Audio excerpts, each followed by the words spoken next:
بسم الله الرحمن الرحیم نحمده ونصلي على رسوله الكريم اما بعد. معزز ناظرین کرام، السلام علیکم ورحمۃ اللہ وبرکاتہ. اگر شیطان آپ پر حملہ آور ہو جائے، کچوکا لگائے، تو اللہ سے پناہ مانگنی چاہیے. بے شک سننے اور جاننے والا اللہ رب العالمین ہے. نبی کریم صلی اللہ علیہ وسلم نے اپنے صحابی کو نصیحت فرمائی تھی، لا تغضب لا تغضب، غصہ نہ کرو، غصہ نہ کرو. آپ کے پاس ایک شخص کو غصہ آیا تو آپ نے اسے حکم دیا کہ شیطان الرجیم سے اللہ کی پناہ لو، اور دعا فرمائی، میرے رب تیری پناہ مانگتا ہوں کہ شیاطین میرے پاس آئیں. بے شک جو لوگ تقوی والے ہیں، جب شیطان کی طرف سے ان پر یلغار ہوتی ہے تو وہ اللہ کو یاد کرتے ہیں، اور وہ نتیجے میں اللہ رب العالمین انہیں روشنی اور نور عطا فرما دیتا ہے. حدت اور غضب ان چیزوں میں سے ہے جو رنج و غم اور فکر پیدا کرتی ہیں. اللہ کے رسول صلی اللہ علیہ وسلم نے ان کی دوائی تجویز فرمائی ہے کہ جب غصے کی کیفیت ہو اور غضب کی کیفیت ہو تو غصے اور غضب چھوڑنے کا طبیعت کو عادی بنانا چاہیے. اپنے غصے کو پی جانے والے جب انہیں غصہ آتا ہے تو وہ مغفرت کی اللہ رب العالمین سے دعا کرتے ہیں.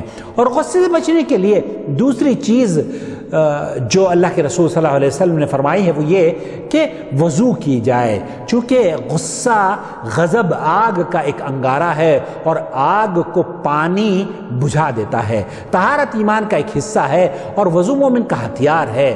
غصہ کم کرنے کی تدبیروں میں سے یہ بھی ہے کہ آدمی اگر کھڑا ہو تو بیٹھ جائے اور بیٹھا ہو تو لیٹ جائے، اور خاموش رہ کر بھی اپنے غصے پر قابو کیا جا سکتا ہے. اور اگر غصہ آئے تو یہ یاد رکھیں، حضرت ابو ہریرہ رضی اللہ تعالیٰ عنہ کی صحیح بخاری سے یہ روایت، اللہ کے رسول صلی اللہ علیہ وسلم نے فرمایا کہ طاقتور وہ نہیں جو پچھاڑ دے، بلکہ اصل طاقتور وہ ہے جو کہ غصے کے وقت اپنے نفس پر قابو رکھ سکے. اسے امام بخاری نے نقل کیا ہے.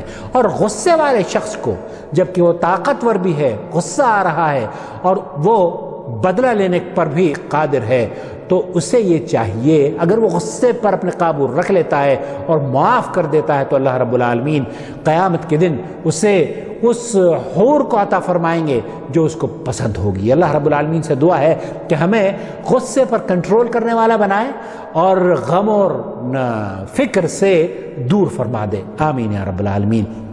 والسلام علیکم ورحمۃ اللہ وبرکاتہ.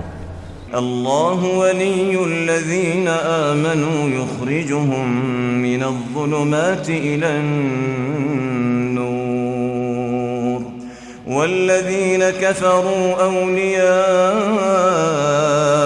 الطاغوت یخرجونهم من النور إلى الظلمات أولئك أصحاب النار هم فيها خالدون.